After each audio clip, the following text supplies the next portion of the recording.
Já se perguntou o que se esconde por trás do inusitado? No Pano de Fundo Podcast, a gente te mostra entrevistas com pessoas incríveis que vão te surpreender. Te conectamos com pessoas inspiradoras que vão te mostrar que tudo é possível.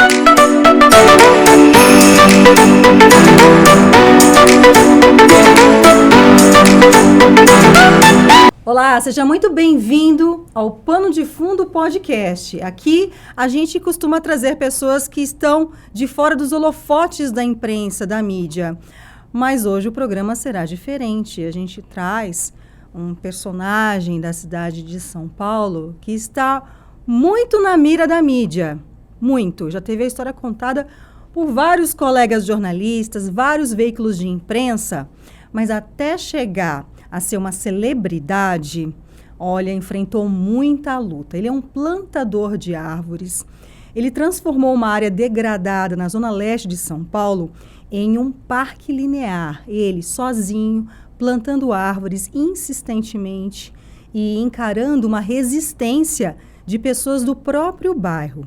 Eu tenho a honra de chamar agora, de conversar com o seu Hélio da Silva, o plantador de árvores. Muito obrigada pela sua presença aqui hoje, seu Hélio. Obrigado a vocês pelo convite. A mídia é muito importante para nós, para difundir que existem pessoas fazendo, pessoas anônimas, milhares e milhares, talvez milhões de pessoas. Então eu agradeço com o convite. Graças à mídia, o seu trabalho, o seu empenho começou a ser respeitado, não é? Foi. É aquilo que eu falo, né? Esses anônimos, a partir do momento que eles começam a ganhar o holofote, e tem uma história bonita, né? Para contar, é fundamental. A gente está falando do córrego Ticoatira, na Zona Leste. É um córrego, eu não sei qual é a situação agora, está poluído ou não? Conta pra gente, seu Hélio. Todos os córregos do estado de São Paulo, talvez sem exceção, até o Tietê, está tudo poluído. Mas ali não tinha vegetação ao lado? Como é que se encontrava aquela área há alguns anos? Não tinha. Deixa eu só... A Zona Leste de São Paulo reúne 6 milhões de habitantes. Metade da cidade de São Paulo mora na Zona Leste de São Paulo. Carente em tudo, autoestima, verde, tudo. Infraestrutura, saneamento básico lá é pior, talvez é o pior índice da cidade de São Paulo está lá. E eu fui executivo de grandes empresas, fundei empresas, viajei o mundo inteiro aí, mas lá eu estava. Mas o que eu era mesmo e o que eu sou mesmo é um plantador de árvore. Uma área abandonada, degradada, suja, 3,5 km, 3,2 km à direita, 3,2 à esquerda, portanto uma área de 6,4 Isso há quantos anos? Eu comecei a plantar ali, porque eu moro nessa região há mais de 60 anos. Eu comecei a plantar ali em 23 de novembro de 2003. Portanto, vai fazer agora 22 anos que eu planto lá. E eu planto lá, como é que tudo isso começou? Começou porque eu não me conformava com aquilo ali. Eu não me conformava que a rua onde eu morava, o bairro onde eu morava, a cidade onde eu morava, estava sendo degradada dia a dia. O que acontecia lá? Ali era motel a céu aberto, era mini escracolante espalhada para tudo quanto é lado, a comunidade tomando conta, os comerciantes tomando conta daquela área lá, com bares, levando mesas, cadeiras para lá, depósito de lixo, ou seja, uma área pública é de tudo, é de todos e não é de ninguém ao mesmo tempo, né? Então o pessoal faz aquilo lá o bel prazer. Eu não me conformava com aquilo lá. Bom, ali não foi só uma ocupação, a gente fala muito de ocupação, né, do cidadão ocupar seu espaço na cidade. Não foi só apenas uma ocupação de um cidadão. Você fez uma reintegração de posse de Mata Atlântica ali, né? E como é que foi a escolha das espécies? Como é que foi esse trabalho inicial, sua formação em administração? O senhor é executivo de grandes empresas. Como é que foi esse início do trabalho? O início do trabalho foi eu não estava contente com aquela situação toda. Eu estava incomodado com aquilo lá. E em 2003... o que era aquela área lá? Todo o litoral brasileiro, milhares de quilômetros, desde o Rio Grande do Sul até o Rio Grande do Norte, era Mata Atlântica. Quando você mede 100 quilômetros de litoral adentro do continente, era Mata Atlântica. O homem foi e destruiu tudo. Só para você ter uma ideia, hoje moram nessa área onde era a Mata Atlântica 175 milhões de brasileiros. quase 80%.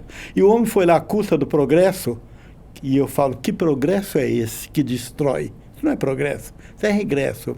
E ali também era uma extensão da Mata Atlântica. Então eu resolvi voltar. Estudei árvores, muito pesquisei, perguntei, duas maneiras de aprender na vida, ouvir e perguntar. Aprendi muito de árvore. E eu falei, eu vou repatriar a Mata Atlântica, eu vou trazer para o lugar que ela sempre esteve. Afinal, esse lugar aqui não é do ser humano, é dela. O ser humano tem que pedir licença para ocupar o espaço e conviver, se conectar com elas outra vez. Comecei a fazer isso daí, então, lá em 23 de janeiro de 2003. Trouxe 200 mudas, destruíram, plantei... Nativas de Mata Atlântica, só Mata Atlântica. Isso é importante dizer. Só Mata Atlântica, que é o lugar delas lá. Eu fui lá na região, aqui de Piracicaba, interior de São Paulo, Limeira, e comprei 200 mudas. Com recursos próprios. Recursos próprios. Eu trabalhava ainda, lá em 2003, eu fiquei, de modo que eu plantava só sábado e domingo. E o resto eu trabalhava, viajava o mundo, o Brasil todo, né? Eu fui lá e comprei 200 mudas, plantei as 200 mudas, destruíram 200 mudas depois de algum tempo, e a turma, inclusive, da família, e os amigos, nós falamos, te alertamos que não ia dar certo, que ia destruir, que você ia gastar dinheiro à toa, tal. Sempre tem a turma do contra, né? Sempre tem a turma do contra. Mas essa turma do contra não era contra por ser contra. Pelo menos os mais próximos de mim, tipo família, eles queriam preservar a minha integridade. Era um lugar perigoso lá, né? E eu contrariei muitos interesses ali dentro. E comprei as 200, plantei, destruíram depois de 4, 5 meses. Quem destruiu? Depois eu descobri, os comerciantes. Poxa, por quê? Porque eles não queriam que aquele espaço fosse ocupado por árvores, porque eles queriam que aquilo lá continuasse o grande estacionamento que era para o comércio deles. Eles ocupavam aquele espaço lá. Muito mesquinho, né? Pobre. Rico, pobre. Tá. Bom, imagino que a visão deles hoje seja diferente, né? Mudou muito aquilo lá. E hoje eles se beneficiam grandemente com aquilo lá. Claro, tá lindo lá, Tá lindo. Quando destruíram 200, e a turma falou, o que você vai fazer? Eu falei, agora eu vou plantar 400. 200 no mesmo lugarzinho que destruíram e outras 200 eu espalho. 5, 6 meses depois eu voltei lá, tinham destruído também as 400, né? E a turma do conto, e agora? Eu falei, fácil, agora vai 5 mil. E foi assim. Nesse espaço de tempo, eu fiz amizade com as autoridades, o Alckmin era governador, o Zé Serra prefeito, o Eduardo Jorge, e eu, num dia 5 de junho, Dia Mundial do Meio Ambiente, eu consegui levá-los para lá. E eu falei, daqui 5 anos vai ter 5 mil árvores aqui, até 2008 vai ter 5 mil árvores. E ele falou, nós temos um plano para criar parque linear, se tiver 5 mil, nós vamos criar o primeiro parque linear e o maior de todos da cidade de São Paulo. E assim foi feito. Quando eu comecei a plantar aquelas 5 mil, eu fiz muita amizade com a comunidade lá. Aquilo que era um empecilho passou a ser meus aliados. Porque eu plantava a árvore que eles queriam, principalmente perto da comunidade, tipo jaca, abacate, que eles pediam, frutíferas. E eu enchi de frutíferas, mas eu falei, não vai ser de graça não. Vocês vão ser os guardiões desse parque aqui agora. Tá? Nós vamos fazer uma troca aí. E assim foi feito. Atraiu gente, atraiu insetos, atraiu pássaros, vida, beleza. Principalmente a autoestima das pessoas foi resgatada. Eu tenho muitas histórias lá de pessoas que me dizem, olha, o senhor me curou. Como eu te curei? Me conta essa história aí, eu não sou médico. Sou administrador de beleza. Não, é que antes desse parque, meus filhos saíam para trabalhar e falavam, mamãe, papai, não abre a porta para ninguém porque é um lugar perigoso e tal. E eu fiquei doente, eu fui no médico e o médico falou, olha, fisicamente vocês estão bons, o que a senhora está é com um quadro depressivo muito grande aí. Vai passear, faz amizade, vai em parque, vai em praças. E elas não podiam sair de casa, porque não era. Quando veio o parque, veio um pouco de segurança, veio em banheiro, para de ginástica, e elas passaram a sair de casa. E aí elas me agradecem, olha, seu Hélio, muito obrigado por ter feito isso daí e tal. E quem visita o Mara Verde, quem vai para o Mara Verde, não precisa tomar Rivotril mais. Está a cura lá. Está a cura lá. A cura é o verde. Tanto a cura está lá, que os grandes resorts e hotéis do mundo agora criaram uma atividade chamada banho de floresta. Ou seja, os hóspedes vão lá, ver e depois eles vão passear numa floresta e vai lá um psicoterapeuta, um biólogo, olha, essa é uma árvore tal, essa é uma árvore tal. Do início até hoje, já foram quantas mil mudas de árvores? Eu não planto só no Parque Ticoatira. Parque Ticoatira é 80%, 90%. Mas ao todo eu plantei 41.780 de uma meta lá de 2003 de 50 mil. Eu devo atingir nos próximos 3, 4 anos, eu devo atingir essa meta. Mas aí eu vou continuar. Não que isso deva importar para o senhor, mas fica uma curiosidade, até porque eu tenho um lado de cobertura de economia e finanças. O senhor já contabilizou o investimento financeiro que o senhor fez de maneira voluntária desde o início até agora? A cabeça já começou a contabilizar, mas o coração fala, para com isso. Claro. Para com isso daí. Isso aí é conta de bobão.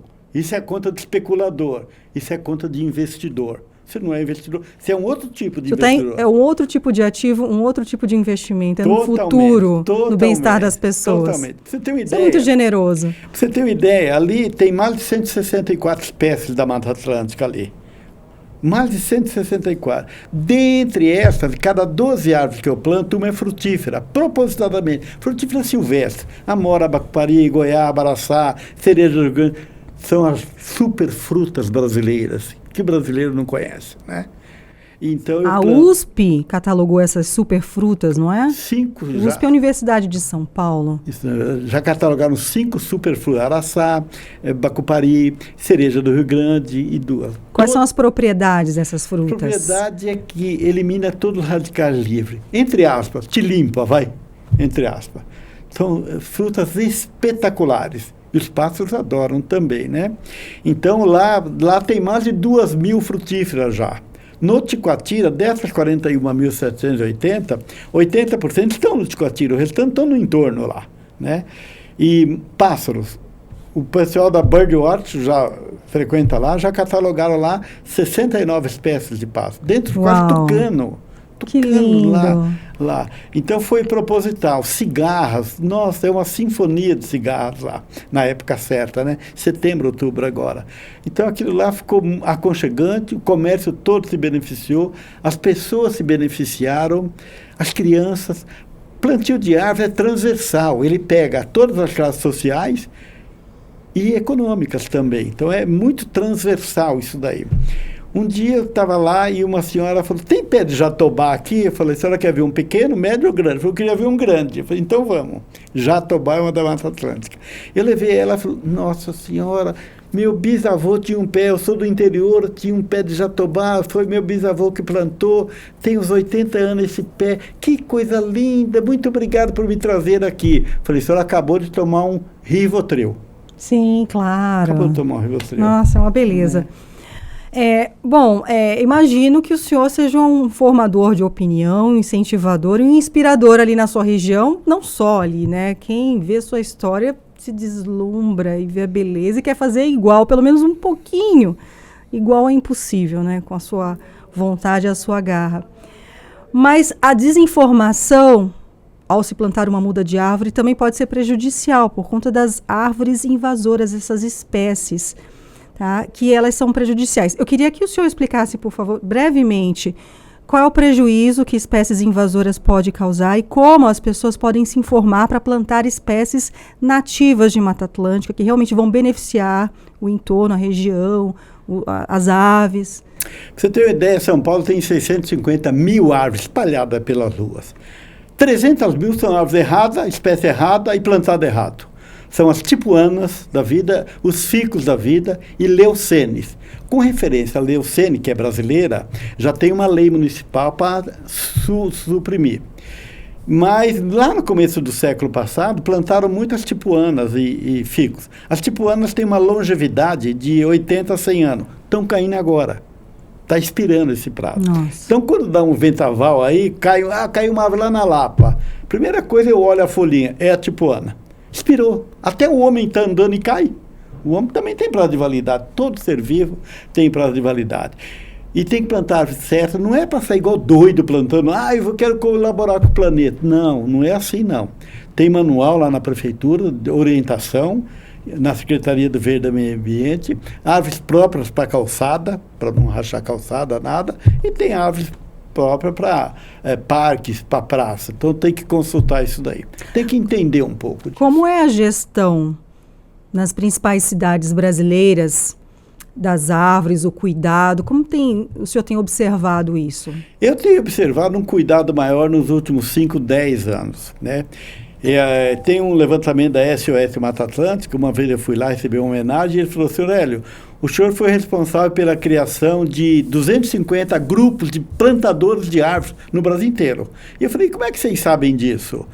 Quando forma um grupinho, eles consultam a secretaria do SOS Mata Atlântica, como é que eu planto? E ele fala: mas aonde você está se inspirando? Não, tem um senhor aí em São Paulo, eu vi ele na TV, e então eles vão catalogando esse movimento aí.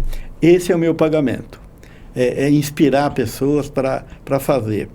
E reconectar o ser humano, crianças, adultos, com a natureza, porque hoje os grandes players, os mais ricos do mundo, a primeira coisa que eles fazem de manhã é olhar a bolsa da Nasdaq, o Ibovespa, a bolsa de Tóquio, antes de cumprimentar a esposa, o filho e o amigo no elevador.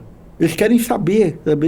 Eu pergunto: que progresso é esse? Recentemente eu vi alguém comprando um iate aí de 5 bilhões.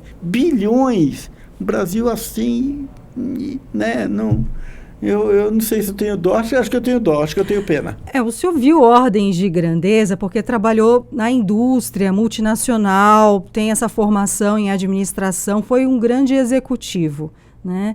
E escolheu essa vida, entre aspas, alternativa para a sua aposentadoria. Era isso que o senhor planejava durante toda a vida? Como o senhor tomou consciência disso? E, enfim, eu imagino que o médico fale o resultado dessa escolha, né? Extremamente positivo. Tem época de ganhar dinheiro e você tem que pensar lá na frente um pouquinho. Se você vai chegar lá ou não é outra coisa. Mas tem que projetar. Isso daí eu projetei tudo isso. Então, quando eu visitava um cliente, eu já plantava árvores, inclusive nos últimos 22 anos. Eu falei: você quer um cartão do plantador de árvores ou você quer um cartão do executivo? Adivinha o que eles falavam? Eu quero do plantador de árvore. Sim. Esse é respeitado. Executivo é um outro qualquer. Por isso que eu falava, eu estava executivo. Eu não era. Aquilo era para ganhar dinheiro. Então agora eu ganhei dinheiro, graças a Deus, meu trabalho, tudo, e agora é época de gastar dinheiro. Então, em vez de gastar com remédio, com médicos, que eu vou de vez em quando, claro, eu gasto com as minhas queridas, todas as minhas queridas. Tenho 41.780 filhas ecológicas. E eu falei de aposentadoria, eu acho que eu não usei o termo certo, né? Porque a gente já está à noite aqui na gravação desse programa e a gente esperou o seu Hélio, porque ele estava trabalhando, ele estava plantando árvores durante a tarde toda antes de vir para cá. Então é muito trabalho. Não é só o plantio de muda, seu Hélio, é o cuidado com as árvores que faz a diferença, não é? É o fundamental, né? Uma árvore é como uma criança, é como um filho, né? Você gera facilmente, ou seja, você planta facilmente uma árvore, mas depois tem que cuidar, tem que dar as vacininhas no primeiro ano, BTG, a outra, tem que cortar a unha, cortar o cabelinho. E vai investimento também. Tem que dar as vitaminas na hora certa, né? Por exemplo, quando eu planto um pé de ipê, quando eu planto um pé de ipê, no primeiro ano ele é totalmente adubado, ou seja, são as vitaminas que ele vai precisar. Né? Então tem que cortar aqueles esporão, cortar unha, cabelinho e tal. Então é uma criança, é um filho, né? Financeiramente, graças a Deus, ele me deu essa vontade e esse dinheiro e eu aplico nas minhas queridas lá. Mas depois de tudo isso, dessa exposição pela mídia, o senhor ter esse trabalho reconhecido e ter beneficiado tanta gente e algumas gerações já, tem alguma ajuda financeira do poder público nesse trabalho? Porque é dispendioso, eu imagino. Ou ainda é só com seu recurso? O poder público, no começo, eles olharam, torceram o nariz para plantar numa área assim, sem autorização, tudo, mas era uma área pública, mas não era degradada. Com o tempo, eles foram abraçando a causa, viu que lá tinha uma pessoa resiliente, teimosa, e eles foram começando a abraçar a causa, e eles prestigiam. Mas todos os recursos de lá sou eu que faço. Agora eu estou realizando meu segundo sonho ali, que é criar bibliotecas Lá. Um parque não legal. pode ter biblioteca de alvenaria, mas pode ter de containers. Então tem um pessoal que está trabalhando para mim, umas arquitetas lá, com licença, obviamente, da Secretaria do Verde e Meio Ambiente, da Prefeitura, e o meu sonho era criar bibliotecas lá, espalhar containers, criar, e já tem bibliotecárias voluntárias, outro quer doar 100 livros, outro 200 livros e tal. Sempre parcerias. Sem educação não vai andar nada. No mundo não anda, sem educação, sem mudar esse olhar aí. Então, o poder público sou eu, é você, somos todos nós, somos o poder público. O poder público não pode tudo ao mesmo tempo, mas o ser humano pode, com essa fraternidade, generosidade, o que eu chamo de amor, claro. E o senhor já tem ideia de quantas pessoas usam o parque ali durante a semana, num final de semana? Há uma estimativa? Milhares de pessoas ali. Vamos pegar um domingo de manhã, por exemplo, 3, 4 mil pessoas caminham por lá, né? E essas pessoas ficavam onde antes? Esse que é o problema. Onde elas estavam antes? Estavam enclausuradas dentro de casa, assistindo esses programas sensacionalistas aí, ficando doente, ficando com depressão. Então, para mim é um tributo. Quando eu vejo uma criança andando lá, a comunidade dali, que tem uma comunidade lá, são os maiores beneficiários daquilo lá. Sai com as crianças passeando. O comércio todo se beneficiou com aquilo lá. O Parque Ticoatira hoje, ele é, o primeiro parque linear da cidade de São Paulo, 320 mil metros quadrados.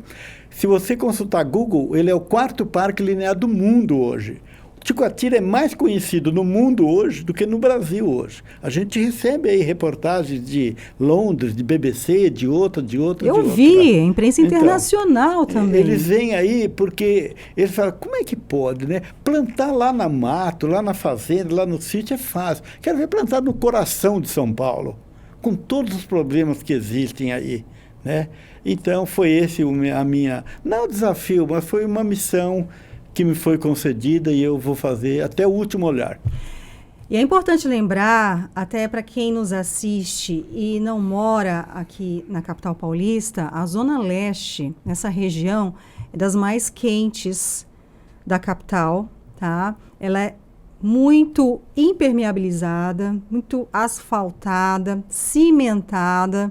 E realmente foi uma disruptura o que o seu Hélio fez ali, porque ele modificou aquela região, o entorno, e provocou uma conscientização nos últimos anos. A temperatura lá é mais elevada do que outras regiões aqui da cidade de São Paulo. Conta pra gente, seu Hélio. Ali é uma região bastante quente. Aliás, São Paulo inteiro está teflonada, né? Colocaram um teflon, não tem mais para onde vai. Às vezes chove muito em toda São Paulo e a turma fala que, olha, choveu muito e deu enchente. Não, é o lixo que provoca enchente. Por situação 2. Não tem para onde, não tem infiltração mais. Tapamos os rios. Pega um exemplo daqui da Avenida 23 de Maio, aqui do lado. É um rio, debaixo da Avenida 23 de Maio, é um rio que passa lá embaixo, que servia para aguar as fazendas de chá, lá no viaduto do chá, né? O homem foi, asfaltou todo esse rio aqui, né? Esse rio deságua lá no Tietê. E tem um outro que nasce aqui, passa por dentro do Parque do Ibirapuera, aquele lago, e deságua lá no Pinheiro. E o homem, no seu progresso, foi e tampou tudo. E pagamos um preço alto por isso. Estamos pagando e vamos pagar mais ainda. E eu faço enchente. Eu faço palestra para as crianças e eu falo, crianças, se vocês tiverem o poder daqui 30, 40 anos de tirar o asfalto, tira. São unânimes em falar, nós vamos tirar esse asfalto aqui. E aí fala, não, aí faz um trenzinho que vai, um trenzinho que vem, e dinheiro. E as crianças falam, não, o homem faz dinheiro, ele tem máquina de fazer dinheiro. Então, precisa prioridade. Pra você ter uma ideia, eu faço palestra para criança. Uma vez eu levei uma foto de um fast food e levei uma plaquinha e outra plaquinha de uma árvore. O fast food, eles sabem tudo. Preço, combo, sabem tudo daquilo lá. Uma árvore, e árvore? Que árvore é essa? Não, eu só sei que é uma árvore. Falem qualquer nome de árvores. Criança de 5, 6 anos, nenhuma. Falando em infância, e eu pesquisando sobre sua vida, eu vi que antes do senhor ser executivo, ter ido para a indústria, a sua infância foi no interior de São Paulo, com contato com a natureza. é muito importante essa referência na infância para uma vida adulta consciente, né? Conta um pouco da sua história. Eu sou da cidade de Promissão. Promissão é uma cidade a 480 quilômetros daqui, né, que perto de Lins, Araçatuba, aquela região lá. Mais ou menos perto de Bauru, onde eu fiz faculdade. Isso, ao lado de Bauru. E nós, família paupérrima financeiramente, mas bilionária de princípio. E meu pai, família grande, né? E meu pai resolveu vir para São Paulo para a gente procurar um trabalho, uma educação melhor. E São Paulo é uma cidade, a cidade que eu mais amo no mundo, e eu viajei muito nesse mundo, Munique, Boston, Milão, São Paulo. São Paulo me deu tudo que eu tenho. Me deu estudo, me deu trabalho, me deu esposa, me deu filho, agora me deu netos. Então, o que eu faço também é um ato de cidadania, é um agradecimento a São Paulo por tudo que me deu. Mas a gente veio tentar a vida aqui em São Paulo, fomos vencedores, todos irmãos no caminho reto, no caminho do direito, né? Com bastante cidadania. Mas foi uma infância... Se eu tivesse que voltar, eu voltaria exatamente nessa infância. De paupérrima, mas de muito trabalho, muita labuta. Eu voltaria. De vez em quando, eu pertenço a uma ONG lá em Promissão e nós cuidamos das nascentes de água da cidade toda. Que legal. A gente cuida disso daí lá. Como é que é feito esse trabalho? É uma ONG chamada Olho d'Água, lá em Promissão, e a gente vai na prefeitura ou começa a perguntar aqui, pessoal mais adulto lá, aonde tem uma mina d'água aqui, aonde tem outra lá, onde tem... As minas d'água que estão em área da prefeitura, a gente já cerca tudo para ninguém entrar, 50 metros, e se está dentro de um sítio, de uma fazenda, a gente vai lá e fala para o fazendeiro fala, olha, não tenho dinheiro. Falo, não, deixa com a gente. Então a gente compra arame e tal, cercamos num raio de 50 metros e cuidamos das nascentes d'água. Isso daí vai ter uma repercussão enorme daqui 20, 30, 40, 50 anos. Sem dúvida. Tudo repercute lá na frente. Tanto as árvores, eu sempre oriento, pessoal, quer plantar uma árvore? Pensa nela depois de 20 anos, hein? Vai na internet, vê onde que ela vai a copa, onde vai a raiz, pensa nela há 50 anos. Por exemplo, lá no Ticoatira eu plantei 1.250 pés de jequitibá, não tinha nenhum, claro. Plantei 1.250. A longevidade de um jequitibá é 3.500 anos. Então, para quem que a gente planta? De vez em quando aparece lá uns louquinhos, mas o senhor não vai pegar? Aí eu aperto o modo Bin Laden e falo, nem você. Mas talvez os nossos tataranetos e por aí vai, eles vão usufruir desse benefício todo aí. Mas analisando a sua vida, foi tudo construído assim de maneira harmônica. A origem, a infância, junto à natureza.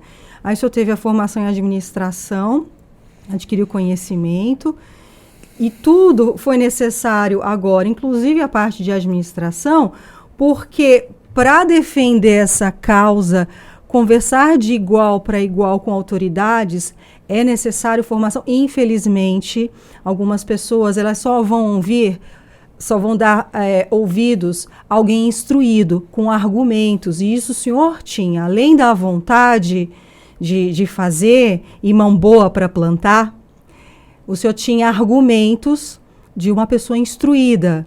Então, tudo colaborou, fora a sua determinação. Então, assim, a gente é muito privilegiado na cidade, a humanidade é por termos uma pessoa como o senhor, com essa determinação. E as futuras gerações só têm a agradecer. Eu espero que o senhor seja lembrado nos próximos 100, 200, 300 anos, o benefício que o senhor levou para aquela região e como formador de opinião para infinitas pessoas, assim, não só do país, de fora, com a sua história. Todo esse aprendizado tem duas maneiras de aprender na vida. Uma é você ir lá na faculdade, lá no grupo e pegar o diplominha depois e tal. Mas o melhor aprendizado é primeiro ouvir, depois perguntar. Então eu pergunto muito. Eu sou um Forrest Gump também. E eu vou usar uma expressão aqui, eu sei que ele vai cortar lá depois. Não, nada vai ser cortado. Não, eu vou cortar. O melhor diploma que tem é o diploma de PV. Sabe o que é PV? O que é? Puta véia. Se aprende lá na rua. Corta não, editor. Se aprende lá na rua. E Sim. Eu sou um puta véia. Quando eu estou no meio do mato, eu vou perguntando pros candangos lá, pros caipirão lá, igual a mim. O que é aquilo lá? Quanto tempo dura? Quem plantou? Para onde vai a raiz? Para onde vai a copa? Vou perguntando tudo. Não existe escola que ensina isso. Seu Hélio, rapidamente a gente já está encerrando. Infelizmente, nosso tempo está acabando. quais são as metas, os planos daqui para frente? Um dia me perguntaram, qual é o seu plano? Eu falei, plantar árvores sempre. Esse é meu plano A. Mas eu tenho o plano B também. E a pessoa falou, qual é o seu plano B? Perseguir o plano A. Ótimo, Né? Então, muito bom. Eu vou lá. Então eu vou nessa minha jornada até o último olhar. Não vou morrer, eu vou virar árvore. Já tenho esse credo comigo. E preferencialmente um jequitibá, que a longevidade dele é muito. Então eu quero estar lá até meu último olhar. Se Deus me der o privilégio, eu quero ficar ali e fechar meus olhos ali. Mas antes de fechar os olhos, eu já estou cuidando da vida da minha alma. A alma fica, a matéria vai, né? Mas essa alma tem uma vida. E eu já estou cuidando dessa vida. Me dê sua mão. Deixa eu ter esse privilégio de tocar essas mãos que já plantaram tanto essa energia. Obrigada, seu Hélio. Muito obrigada pela sua participação. Muito, muito especial. Obrigado. Que felicidade receber o senhor aqui. Sempre, a felicidade é minha, sempre à disposição de vocês. Nós temos que mudar esse olhar, nós temos que mudar tudo isso, né? Com certeza. O homem está mexendo muito quando é uma catástrofe natural, a erupção de um vulcão, uma tsunami, tudo bem. Mas quando o homem interfere nas mudanças climáticas, como está acontecendo agora, aí é perverso. 50% é o ciclo do planeta e 50% é a ação humana. Desde a Revolução Industrial lá, nós estamos judiando da nossa única casa. E nós estamos com um condomínio atrasado dessa casa. Sim. Muito atrasado. A gente não está pagando condomínio. E estão absorvendo, acumulando. 1% ganha mais que 90% da população mundial. Não pode, gente. Não pode. Tem alguma coisa errada. Atenção, gente. Olha, assistam esse programa. Aprendam, compartilhem. Isso é uma lição de vida, tá? Não deixem, não percam a oportunidade de passar para pessoas, não só pessoas que valorizam, mas principalmente pessoas que precisam mudar a sua visão em relação ao meio ambiente, à vida. Se quiserem me chamar para palestra, eu vou, faço palestra. Como localizar o senhor? Qual o seu contato? Tem um e-mail, plantadordearvores@gmail.com, ou o telefone, né, o WhatsApp, 11 97 721 2093. Palestra é fundamental para crianças, mas é fundamental para uma empresa ver o que é resiliência. Sim, com certeza. O que é amor, o que é o lucro espiritual, porque o lucro financeiro, somente ele, não vale nada, é efêmero.